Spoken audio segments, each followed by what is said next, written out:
प्रसंग चल रहा है प्रचेताओं के, 10 प्रचेताओं के एक महान पुत्र श्री दक्ष प्रजापति।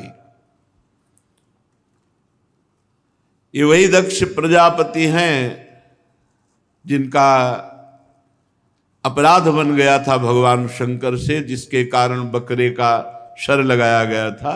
शरीर पूरा होने के बाद ये यहाँ प्रचेताओं के यहाँ मारिशा के गर्भ से श्री दक्ष जी का प्रादुर्भाव हुआ।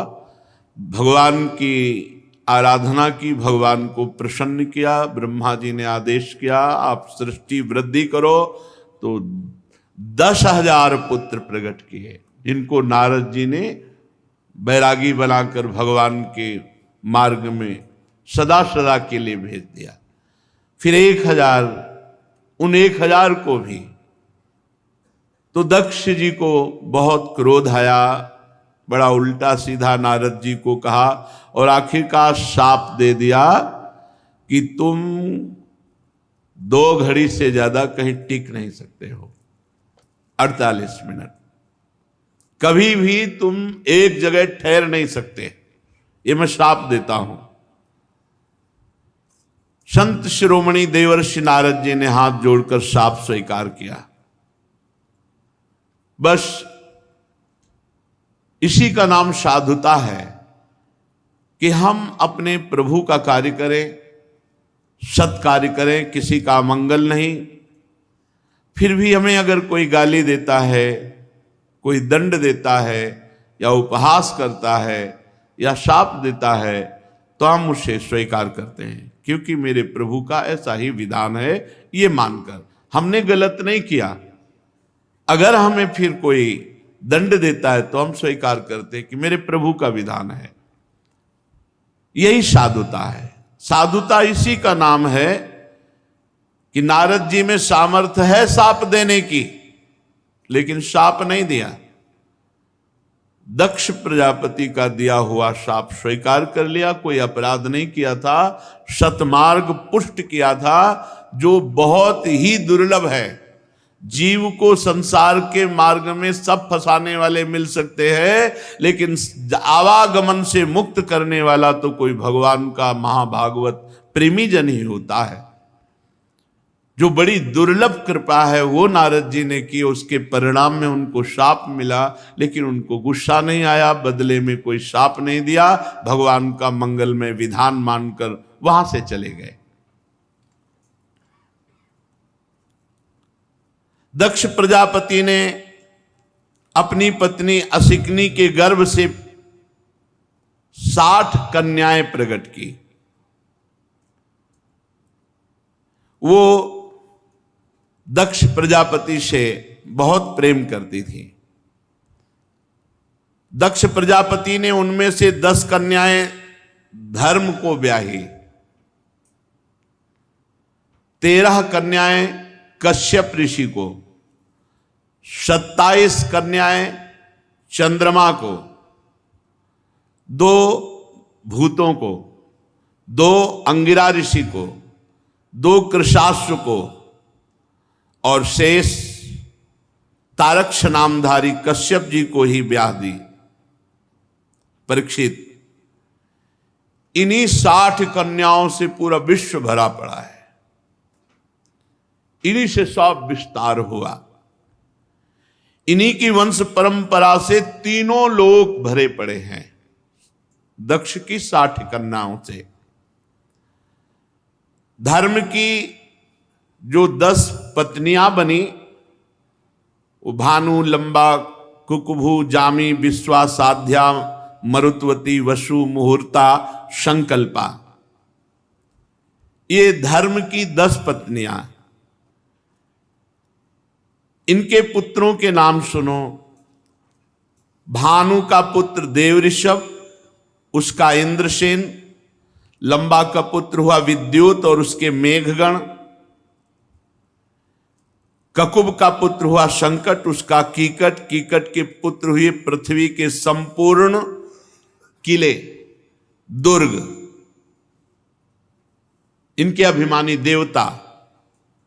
जामी के पुत्र का नाम हुआ स्वर्ग,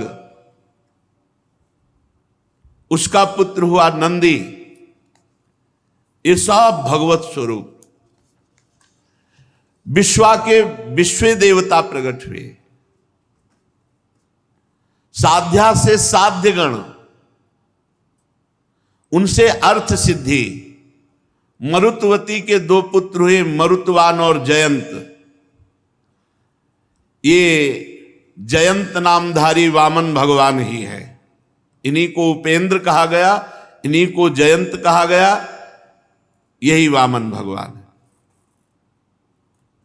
मुहूर्ता से मुहूर्त के अभिमानी देवता, ये अपने अपने मुहूर्त में जीवों के उनके कर्मानुसार फल देते हैं।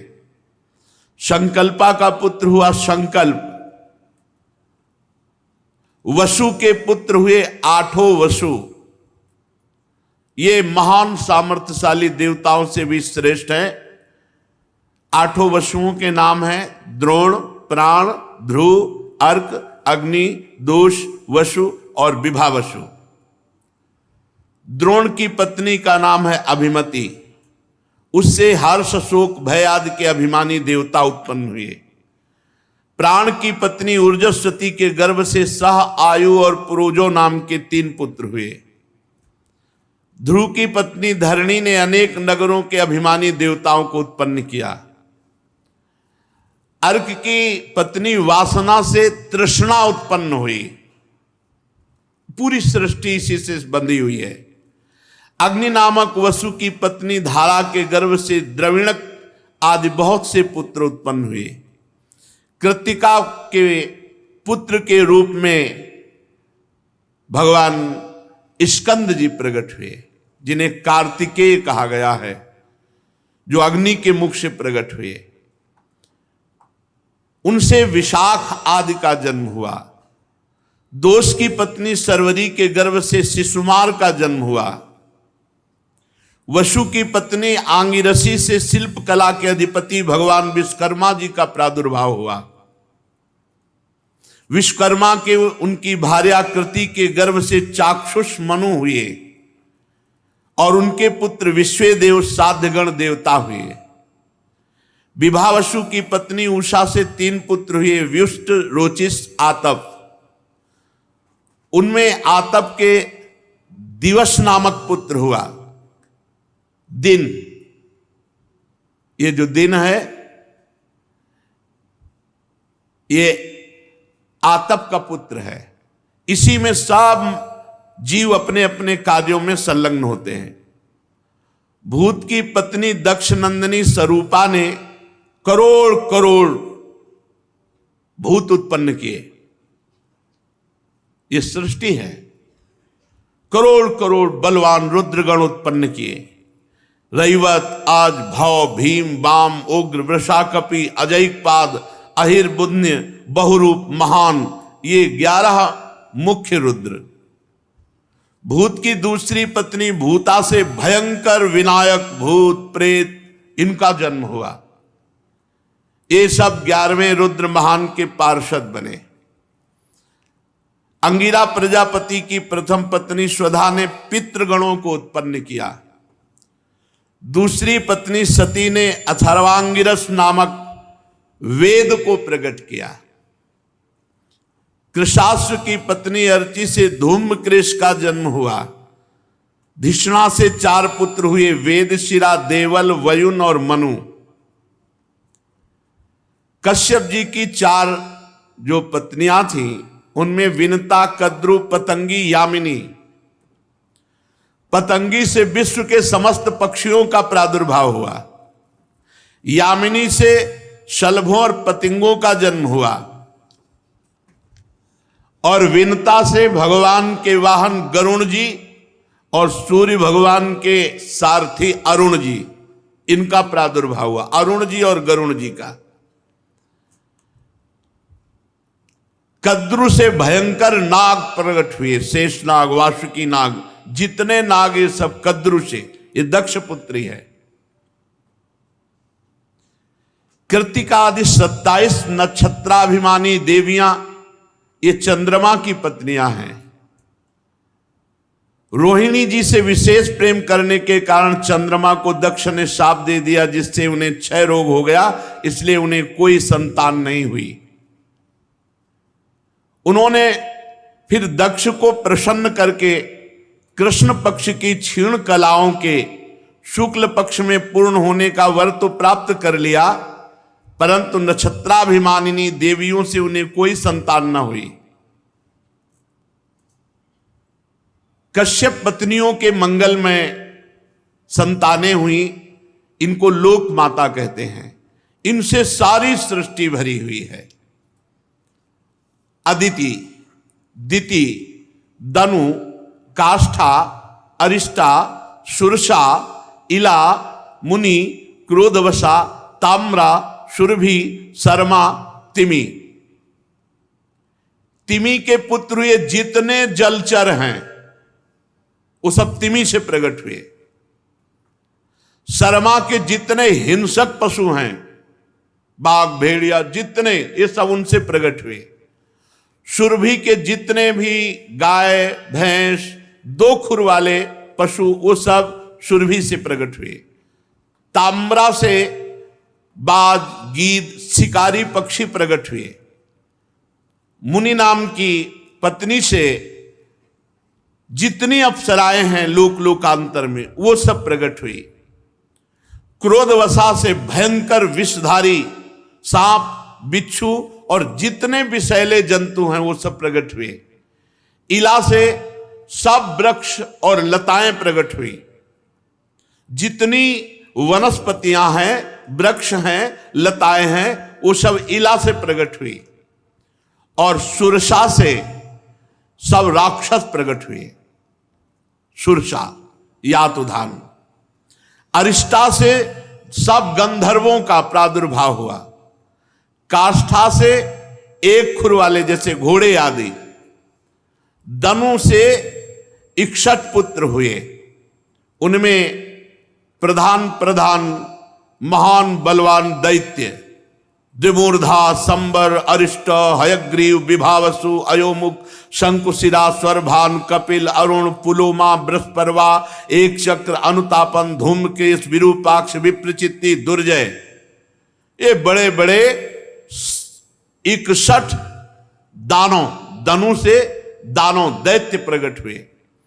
स्वरभानु की कन्या सुप्रभा से नमुचि ने वृषपर्वा की पुत्री शर्मिष्ठा से महाबली नहुष नंदन ययाति ने विवाह किया। इसका प्रसंग आगे बताएंगे। दनु के पुत्र वैश्वानर की 4 सुंदरी कन्याएं थी। उपदानवी, हैसिरा, पुलोमा, कालिका।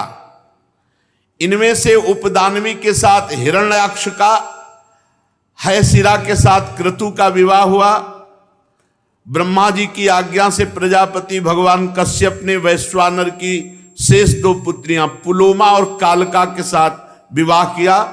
उनसे 60,000 दानव प्रकट हुए, पौलोम और कालिके नाम के। पूरी सृष्टि भरी है दक्ष की 60 कन्याओं से। यज्ञ कर्म में विघ्न डालने वाले 60,000 रणवीर दानव प्रकट किए। इनको अर्जुन जी ने भगवान की शक्ति से संपन्न होकर इंद्र को प्रसन्न करने के लिए इनको मार डाला था।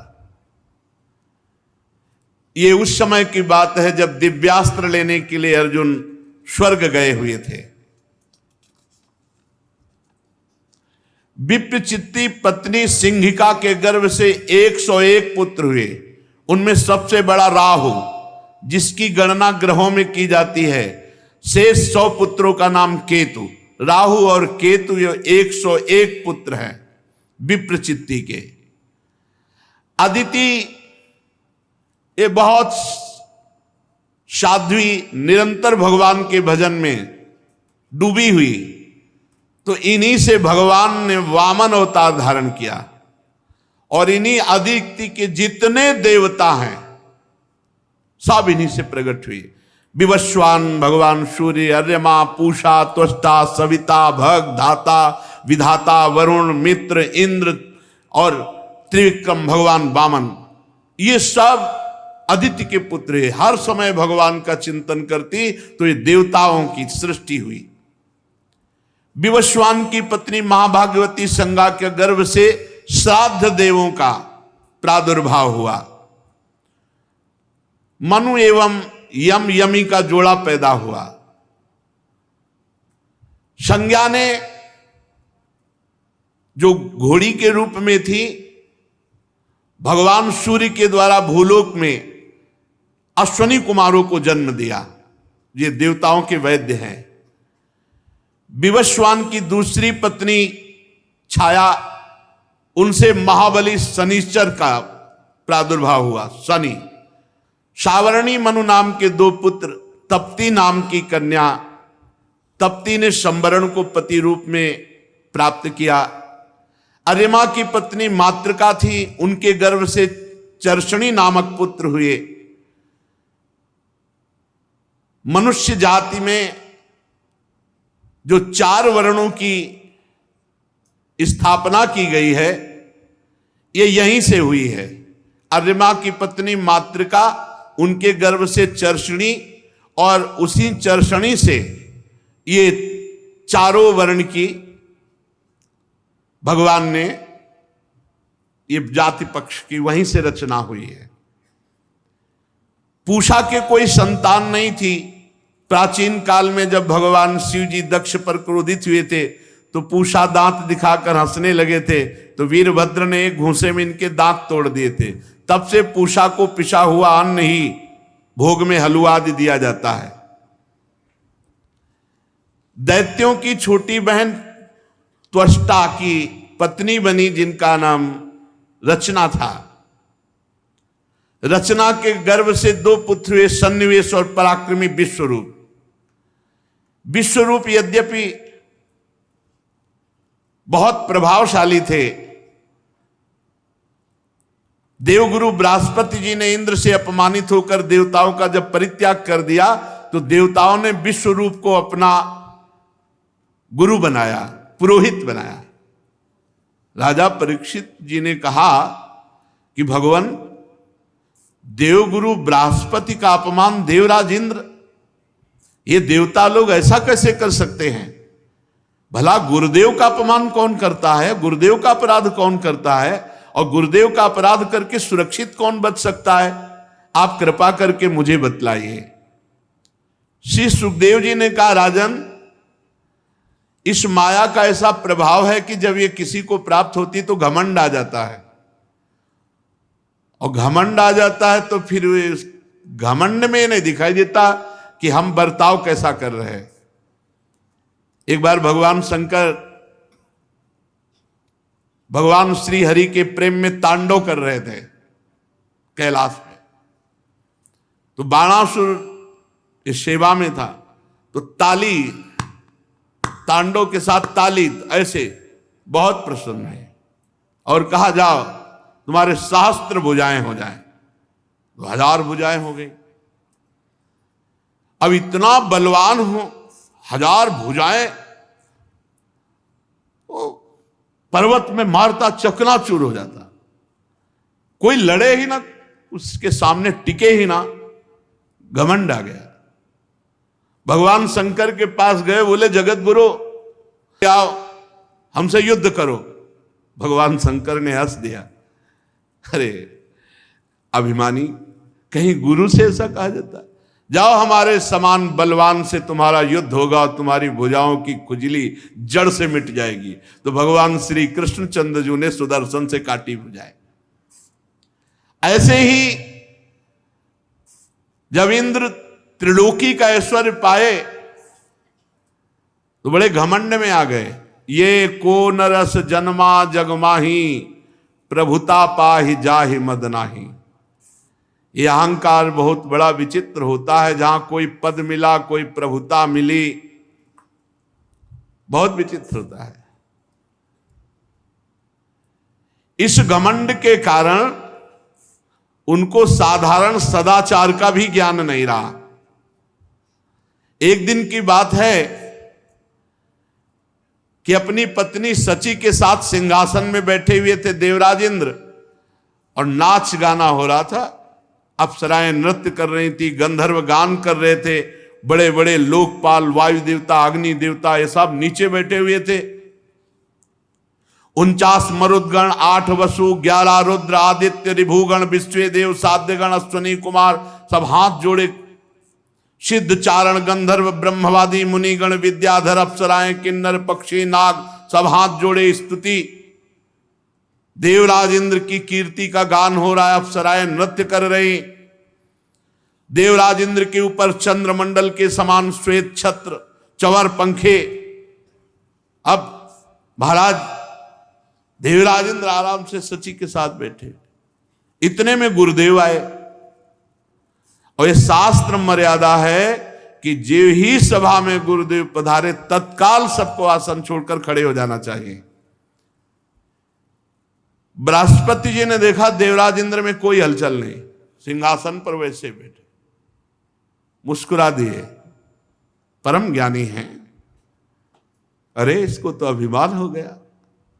बृहस्पति जी आए और खड़े ही नहीं हुए देवराज इंद्र, शूर असुर देवता सब खड़े होकर नमस्कार कर रहे हैं, केवल इंद्र नहीं खड़े। दृष्टि गई,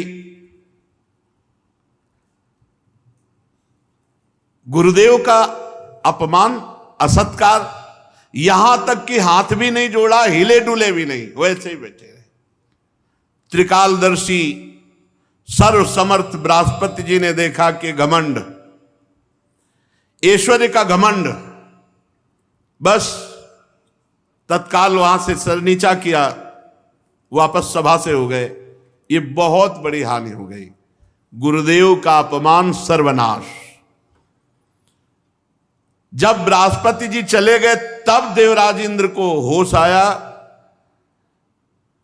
कि अरे तो हमने अपमान कर दिया अपने गुरुदेव का। ये घमंड बहुत बड़ी गलत है। ये अगर आ गया तो इसका काम ही है केवल विनाश करना, पतन करना।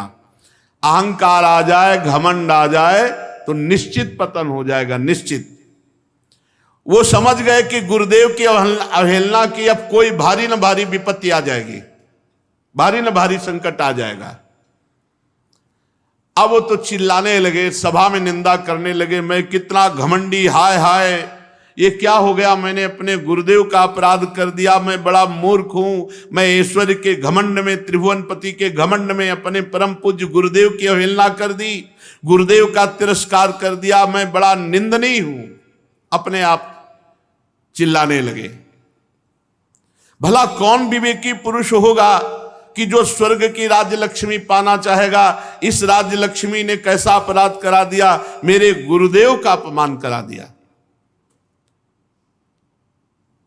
अब वो बहुत विचलित हो गए देवराज इंद्र। बृहस्पति जी ज्ञान के अथाह समुद्र हैं। देवराज इंद्र खोजने लगे कि गुरुदेव के चरणों में पढ़ करके क्षमा याचना करूं, पर बृहस्पति जी अंतर ध्यान हो गए। देवराज इंद्र गुरुदेव के घर पर गए, लेकिन वहां बृहस्पति जी थे ही नहीं। योग बल से अंतर ध्यान हो गए। देवराज इंद्र बहुत कोशिश की, ध्यान के द्वारा भी जानना चाहा, लेकिन जहां गुरुदेव अंतर ध्यान हुए वहां उनका ध्यान नहीं पहुंच पा रहा था, क्योंकि अपराध हो चुका है। बहुत ढूंढवाया, परंतु कहीं बृहस्पति जी का पता न चला। घबरा गए कि जहां ये दैत्यों को पता चलेगा कि बृहस्पति जी त्याग करके देवताओं को चले गए तो आक्रमण कर देंगे, बिना गुरु के रक्षा नहीं हो सकती। अब वो समस्त देवताओं की बैठक बैठा ली देवराज इंद्र ने और कहा कि स्वर्ग की रक्षा होनी चाहिए, क्योंकि स्वर्ग की रक्षा हुई तो त्रिभुवन की रक्षा होगी। बड़ा शांति सभा में कि गुरु बृहस्पति देव के अपमान करने वाले हम देवताओं की अब कोई रक्षा कर सके। इतने में गुप्तचरों द्वारा दैत्यों को पता चल गया कि देवगुरु बृहस्पति और देवराज इंद्र की अनबन हो गई है। देवराज इंद्र ने अपमान कर दिया देवगुरु बृहस्पति का। मदोन्मत्त ताताई असुरों ने अपने गुरुदेव शुक्राचार्य जी को प्रसन्न किया और कहा आदेश दीजिए स्वर्ग पर चढ़ाई करे, और धावा बोल दिया शुक्राचार्य जी का इशारा पाकर। देवताओं पर ऐसे अस्त्रों की वर्षा की, काट काट के फेंक दिया देवताओं को। बहुत बलवान देते, किसी की मस्तक, किसी की जंघा, किसी की बाहु। देवराज इंद्र बचे हुए देवताओं के साथ भागकर ब्रह्मा जी की ब्रह्मलोक पहुंचे। ब्रह्मलोक में शरण ली। स्वयंभू समर्थ ब्रह्मा जी ने देखा देवताओं की बड़ी दुर्दशा हो रही, तो देवताओं से कहा तुम्हें होश नहीं, गुरु कृपा से सब कुछ होता है। गुरु का अपमान कर दिया, आप देख रहे हो भागे भागे घूम रहे हो, फिर भी तुम हमारे पास आए हो, हम उपाय बताएंगे। देवताओं, सचमुच इस संसार में कोई इतना महान नहीं है जो अपने गुरुदेव का अपमान करके सुरक्षित रह सके। हरि हरि हरि, तुम लोगों ने ऐसा अपराध किया जिसका कोई तोड़ ही नहीं है, गुरु अपराध। ब्रह्मज्ञानी, वेदज्ञ, संयमी ब्रह्म ऋषि गुरुदेव पद पर विराजमान, उनका अवहेलना, अपमान तुम्हारा नाश तो कर ही देगा। देवताओं, तुम्हारे इसी अधर्म का फल है कि तुम देवता समुद्रशाली होकर के भी शत्रुओं से नीचा देख रहे हो और भागना पड़ा स्वर्ग से। देवराज देखो, तुम्हारे शत्रु गुरुदेव शुक्राचार्य का जब तिरस्कार किए थे तब वो निर्बल और निस्तेज हो गए थे। अब उन्होंने अपने गुरुदेव को रिझा लिया है। अब उनके सामने तुम टिक नहीं सकते, क्योंकि शुक्राचार्य जी की कृपा है दैत्यों पर। शुक्राचार्य को अपना आराध्य मानने वाले ये दैत्य लोग स्वर्गलोक या ब्रह्मलोक भी छीन सकते हैं, क्योंकि गुरु को रिझा लिया तो कुछ भी प्राप्त किया जा सकता है। जे गुरु चरण रेणु सिर धरहि, तेजन सकल विभव बस करहि। वो मेरा ब्रह्मलोक भी छीन सकते हैं अगर वो चाहें तो, क्योंकि गुरु उनके अनुकूल है। भृगुवंशी अर्थशास्त्र की पूरी शिक्षा दे रखी है। इन दैत्यों को शुक्राचार्य जी ऐसे पढ़ाए हैं कि तुम लोग भेद ही नहीं समझ सकते कि वो क्या करना चाहते हैं। इसलिए मेरी सलाह है, और इसे गुप्त रखना। अगर अपने देवताओं का और स्वर्ग का भला चाहते हो तो सबसे पहले किसी को गुरुदेव रूप में वरण करो। जिनके जीवन में संत, गुरुदेव, गोविंद, तो कोई उनको शाप या मंगल नहीं कर सकता। जिसके जीवन में कोई संत है, कोई गुरुदेव है, गोविंद है, उसका अमंगल नहीं हो सकता। इसलिए तुम जल्दी से किसी को गुरु रूप में वरण करो। देवताओं ने कहा भगवान, देवताओं का गुरु आप ही बता दो। तो कहा तद विश्वरूपम भजतासु विप्रम तपस्विनम त्वाष्टमथात्मवंतम सभाजितोर्थान सविधास्यते वो यदि क्षमिध्व मुतास्य कर्म। तुम्हारे गुरु पद पर त्वष्टा के पुत्र विश्वरूप जी हैं, जाओ उनकी सेवा करो, उनको प्रसन्न करो। वे ब्रह्म ऋषि हैं, तपस्वी हैं, संयमी हैं, शास्त्र ज्ञानी हैं, पर वो असुरों के भांजे हैं, तो उनका अंदर का प्रेम मामा पक्ष में भी रहेगा, मतलब असुरों के प्रति भी। अगर तुम उस प्रेम को क्षमा कर सकोगे तो तुम्हारा काम बनाने में समर्थ है विश्वरूप जी। जब ब्रह्मा जी ने इस प्रकार कहा तब देवताओं की चिंता कम हुई और वे त्वष्टा के पुत्र विश्वरूप के पास गए, नमस्कार किया, कोई हृदय से लगाया, बड़ा प्रेम दिखाया। देवताओं ने कहा कि विश्वरूप जी तुम्हारा कल्याण हो, हम तुम्हारे आश्रम में अतिथि के रूप में आए हैं, अतिथि की सेवा करनी ही चाहिए। अभ्यागत कहते हैं जो परिचय वाला आता है, कोई रिश्तेदार, कोई नातेदार, जिसकी वही कल आ रहे हैं, परसों आ रहे हैं, परिचय है, वो अभ्यागत है। अतिथि जो अपरिचित है, बिना निमंत्रण के, बिना तिथि के उपस्थित हो जाए, वही अतिथि। वो भगवान का स्वरूप होता है, उसकी सेवा करनी चाहिए। तो कहा हम तुम्हारे अतिथि हैं, मतलब हमारी बात मत काटना, हम एक प्रकार से तुम्हारे पितर भी पूर्वज भी हैं, इसलिए तुम हमारी अभिलाषा को पूर्ण करो।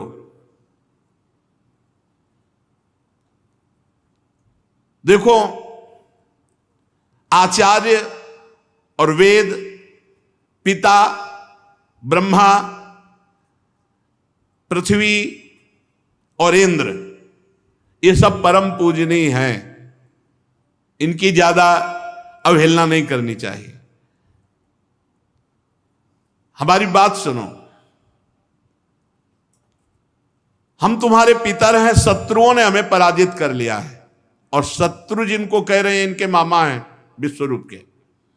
हम बड़े दुखी हैं, तुम बड़े तपस्वी हो, हमारा दुख, हमारी पराजय तुम टाल सकते हो। तो पहले तो हम प्रार्थना करते हो, फिर आज्ञा देते हैं। श्रेष्ठ देवता होने के कारण आज्ञा देते हैं, तुम्हारे यहां हम आए हैं दैन्य भाव से, तो इसलिए प्रार्थना भी करते हैं, तुम ब्रह्मनिष्ठ हो, तुम हमारे गुरु पदवी पे विराजमान हो जाओ। हम तुम्हें गुरु रूप से वर्ण करते हैं शत्रुओं पर विजय प्राप्त करने के लिए। देखो, शास्त्र कहता है यदि ज्ञानी हो, तपस्वी हो, तो अपने से अवस्था में छोटा भी हो तो उसके पैर छूने चाहिए।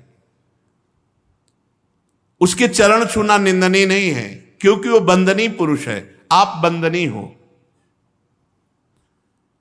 आप वेद ज्ञान, शास्त्र, तपस्या सब में श्रेष्ठ हो, इसलिए देवता तुम्हें प्रणाम करते हो। तुम गुरु रूप में विश्वरूप जी से कहा।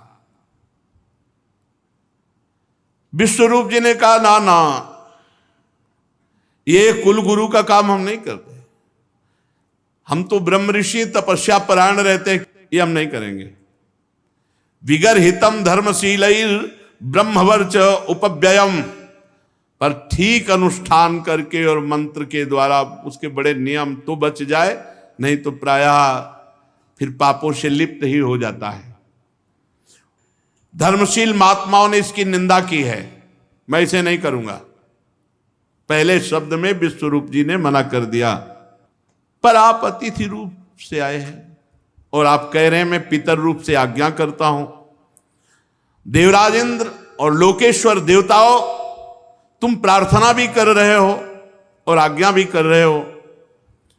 इस स्थिति में मैं ना भी नहीं कर सकता। आपकी आज्ञा पालन करना, आपकी प्रार्थना स्वीकार करना, दोनों रूपों में। लेकिन आप समझ रहे हैं, मैं केवल प्रार्थना स्वीकार कर रहा हूं। अकिंचनानाम ही धनम शिलोंचनम तेनेह निर्वर्तित साधु सत्क्रिया कथम विगर्हम न करोम्यधीश्वरा पौरोध संहृष्यति येन दुर्मति। हमारे पास जो तपस्या उसका कारण है, हम अकिंचन हैं, कभी किसी से हाथ फैला के नहीं लेते।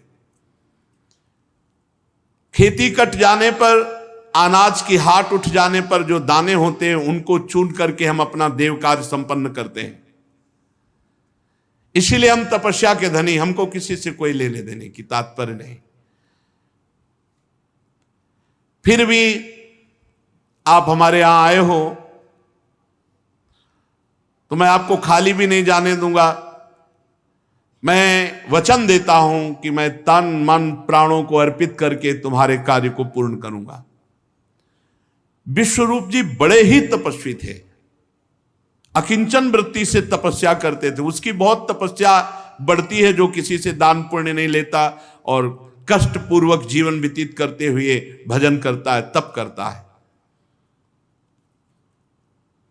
वर्ण कर लिया विश्वरूप को गुरु रूप से।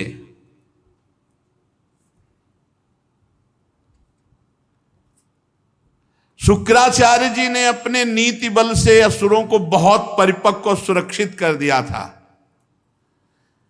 फिर विश्वरूप जी तो अकिंचन महापुरुष थे, इन्होंने वैष्णवी विद्या का प्रयोग किया और संपूर्ण असुरों को परास्त करा करके देवराज इंद्र को पुनः स्थापित किया। ये गुरु बल, वैष्णवी विद्या से सुरक्षित देवराज इंद्र को कर दिया। असुर सेना पराजित हुई। उदार बुद्धि विश्वरूप ने इस वैष्णवी विद्या का प्रयोग करके संपूर्ण देवताओं को पुनः स्वस्थ और सुरक्षित कर दिया। ये 32 सेवा अपराध हैं, इनसे बचना चाहिए। पहला है सवारी पे चढ़ करके भगवान के दर्शन करने जाना। अगर आप जा भी रहे हैं तो कम से कम 100 कदम पैदल चलें, इतनी दूर वाहन खड़ा कर दो और नंगे पैर वहां से जाओ। खड़ाऊं या पादुका पहनकर भगवान के मंदिर में दर्शन के लिए जाना यह अपराध है।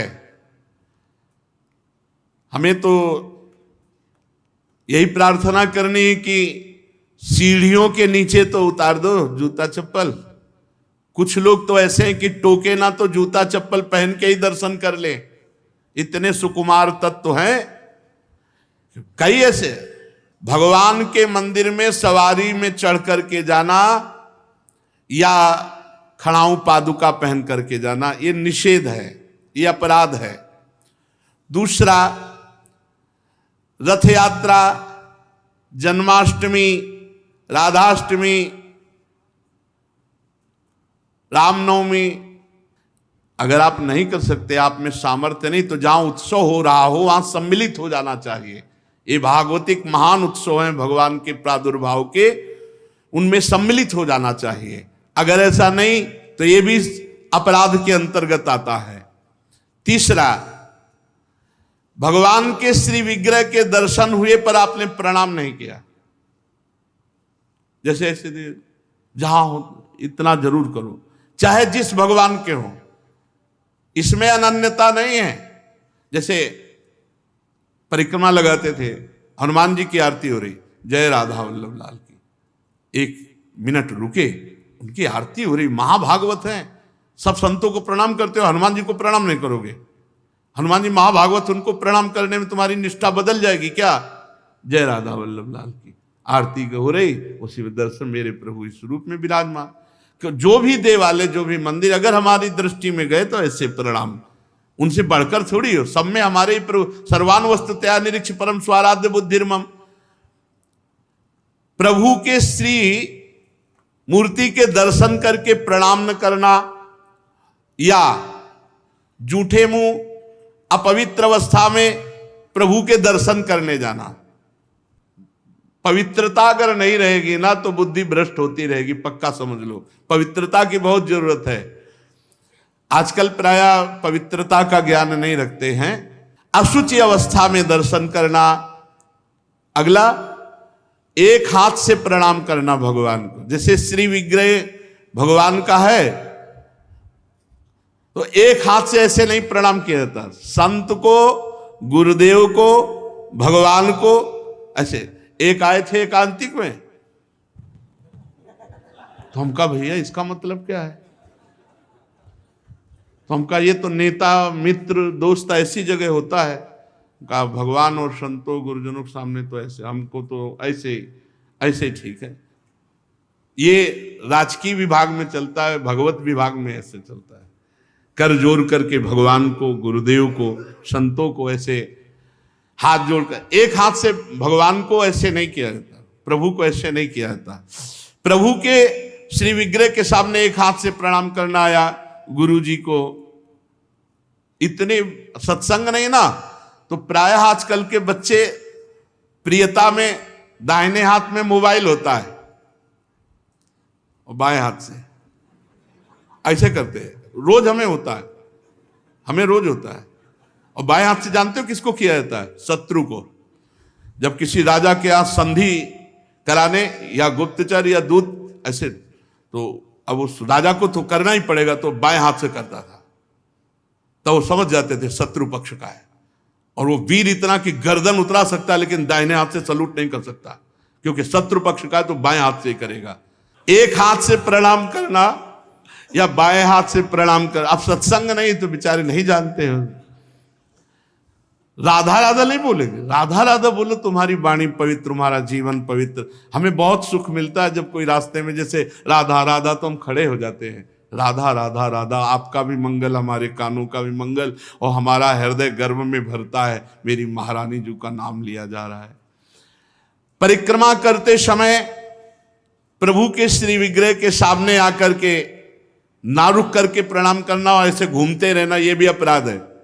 परिक्रमा तो एक परिक्रमा की, सामने आए प्रणाम किया, फिर दूसरी की, फिर सामने आए प्रणाम किया। 4 परिक्रमा अपने प्रभु की होती है, हरिप्रिया जी की 4 परिक्रमा। और प्रभु के श्री विग्रह के सामने पैर पसार करके बैठना। प्राय जिनको सत्संग नहीं मिला वैसा, राधा वल्लभ जी में जैसे वो बारंडा है ना सामने, चौकस ऐसे ऐसे बैठ के पैर ऐसे, अपराध है। प्रभु के सामने पैर लंबे करके या ऐसे पैर घुटनों में बांध करके बैठना। प्रभु के श्री विग्रह के सामने दोनों घुटनों को ऊंचा करके उनको हाथ से लपेट करके, प्रभु के श्री विग्रह के सामने ऐसे ऐसे नहीं, या तो हाथ जोड़े खड़े रहो या ऐसे हाथ नीचे कर लो, मतलब एक सौम्य मुद्रा होनी चाहिए। यदि वहां खड़े हो, वैसे उचित तो यह कि जितनी देर खड़े रहो हाथ जोड़े खड़े रहो प्रभु के सामने। पर जिनको सत्संग नहीं मिला, जिनको ज्ञान नहीं, तो प्राय ऐसे खड़े होते हैं प्रभु के सामने। प्रभु के सामने, गुरुदेव के सामने, संतों के सामने ऐसे नहीं खड़े हुआ जाता। और प्रभु के सामने बैठ करके सोना यह अपराध है, इसमें पाप लगता है, मलिनता हो। जैसे सत्संग में सोना, प्रभु के सामने बैठे हुए सोना, या स्वाध्याय करते हुए, भगवान के श्री विग्रह के सामने पाना। जैसे चरणामृत मिले तो साइड में होके, प्रसाद मिले तो साइड में होके, ऐसे नहीं वहीं सामने ही, प्रभु के सामने नहीं।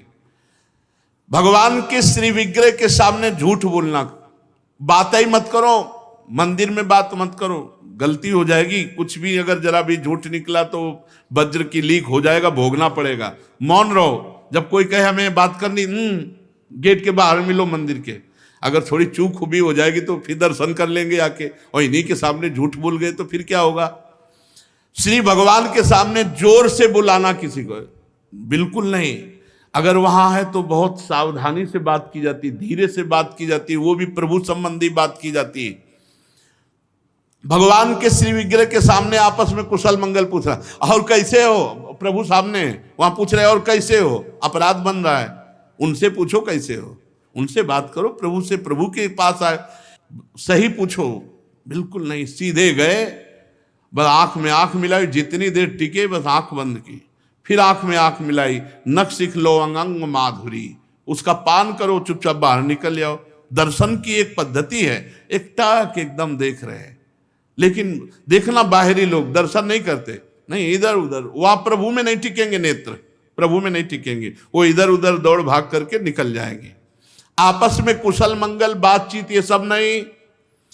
और प्रभु के श्री विग्रह के सामने किसी को उपदेश करना, किसी को डांटना, किसी को दंड देना, ये सब अपराध के अंतर्गत आता है। प्रभु के श्री विग्रह के सामने किसी को पीड़ा देना, मारपीट करना, कदापि नहीं, ये बहुत बड़े बड़े अपराधों में। और प्रभु के श्री विग्रह के सामने किसी को आशीर्वाद देना, नहीं, ये भी नहीं। सामने विराजमान है, उन्हीं के आशीर्वाद से सबका आशीर्वाद है। ऐसा नहीं कोई प्रणाम कर रहा है माथे पे हाथ धर, ये सब व्यवहार नहीं। वहां प्रणाम कर, जो प्रणाम करे तुरंत पीठ कर लेनी चाहिए उसकी तरफ, वो प्रणाम उन्हीं को जाए। तो कभी ऐसा प्रणाम न, एकमात्र गुरुदेव। प्रभु के श्री विग्रह के सामने किसी पर अनुग्रह करना यह अपराध है। श्री विग्रह के सामने किसी को साप देना, कठोर वचन बोलना, निष्ठुर वचन बोलना, और प्रभु के श्री विग्रह के सामने कंबल ओढ़ कर जाना, प्रभु के श्री विग्रह के सामने किसी की निंदा करना, प्रभु के श्री विग्रह के सामने किसी की स्तुति प्रणाम बिल्कुल नहीं करना, प्रभु के श्री विग्रह के सामने अश्लील भाषण बोलना, प्रभु के श्री विग्रह के सामने अधो वायु त्यागना। अच्छा, प्रभु को सामर्थ्य रहते हुए गौड़ उपचार के द्वारा भोग लगाना। जैसे अपने तो हलवा चाय चल रही सुबह, और ठाकुर जी के लिए चिरौरी रखवा दिए, बहुत ही है, टॉफी लपटी भाई उसमें प्लास्टिक में, एक कटोरी में भर के रख दी, पानी रख दी, जमाने की वही रखी, और अपना रोज सुबह शाम दोपहर सब नए नए पदार्थ पा रहे हैं। अपराध लगता है। ये मनोरंजन के लिए श्री विग्रह खरीद के मत ले जाना कोई। श्री विग्रह जाने का मतलब है पूरे के पूरे प्रभु आए हैं, सुबह से लेके शाम तक उनको खवाओ पियाओ, स्नान श्रृंगार सब ना हो हिम्मत तो छवि खरीद ले, उनके दर्शन करो। श्री विग्रह मत ले जाओ। श्री विग्रह ले जाओ, चाहे गोपाल जी का चाहे प्रिया प्रीतम जी का, उनकी सेवा करो ऐसे जैसे अपने बच्चे की जाती है। अपना बच्चा अगर नहीं पवाएंगे तो भूखा रहेगा, नहीं स्नान कराएंगे तो वैसे, नहीं शयन कराएंगे तो नहीं शयन करेंगे। बोले हम दर्शन के लिए छवि ले जाओ, श्री विग्रह मत ले जाओ। श्री विग्रह ले जाने का मतलब है कि अष्टयाम सेवा, कम से कम अष्टयाम सेवा में नहीं आप पहुंच पा रहे हैं, पूरी सेवाएं कर पा रहे, तो सुबह मंगला और श्रृंगार और भोग लगा दिया, जाओ। फिर शाम क्या है तो आरती कर दी, फिर भोग लगाया, दूध पिलाया, शयन कराया, इतना तो होना ही चाहिए। अब आप तो खाते हैं अच्छे अच्छे पदार्थ, तो ठाकुर जी के आगे प्लास्टिक में लपटी हुई टॉफी रख दी या चिरौरी रख दी। आपकी सामर्थ्य है, सब अच्छे अच्छे कपड़े पोशाक सब पहना सकते हो, ऐसे ठाकुर जी को ऐसे नहीं, आपके पास सामर्थ्य के अनुसार ठाकुर, ओ वैसे तो जी जान से प्यार करो, बहुत कृपाल ठाकुर है, बहुत कृपाल। तो आपसे बात करने लगेंगे, आपको मना करेंगे, ये नहीं खाना हमें, ये खाना है, ऐसे। अरे आप आसक्ति करके तो देखो, निहाल कर देंगे। और अभी आप यहाँ पवाओ, फिर वो आपको अपने यहाँ ले जाके पवाएंगे, और ऐसा पवाएंगे कि निहाल हो जाओगे। और प्रभु को भोग लगाए बिना कुछ भी खाना पीना ये ठीक नहीं, अपराध के अंतर्गत आता है। वैष्णव होकर दीक्षा लेकर सत्संग सुनकर ये बात जान करके यदि आप बिना भोग लगाए प्रभु को पाते हैं तो अपराध है। ऋतु में जो फल हो सबसे पहले अपने प्रभु को भोग लगाना चाहिए। इस बात में हमने अपने गुरुदेव भगवान को देखा, बड़ी प्रवीणता। चाहे वो सहतूत हो चाहे बेर हो, जो ऋतु का फल है वो श्री जी को जरूर पवाएंगे। और पवाने का पहला कि आप चख के देखेंगे, बेर या जो भी पहला चख के देखेंगे, अगर अनुकूल है तो हाथ धोया आचमन किया, फिर श्री जी को दूसरे फल। नहीं तो ऐसे भोग नहीं लगाते, पहले जैसे कुछ भी बनेगा तो पहले स्वयं चखेंगे फिर भोग लगाएंगे।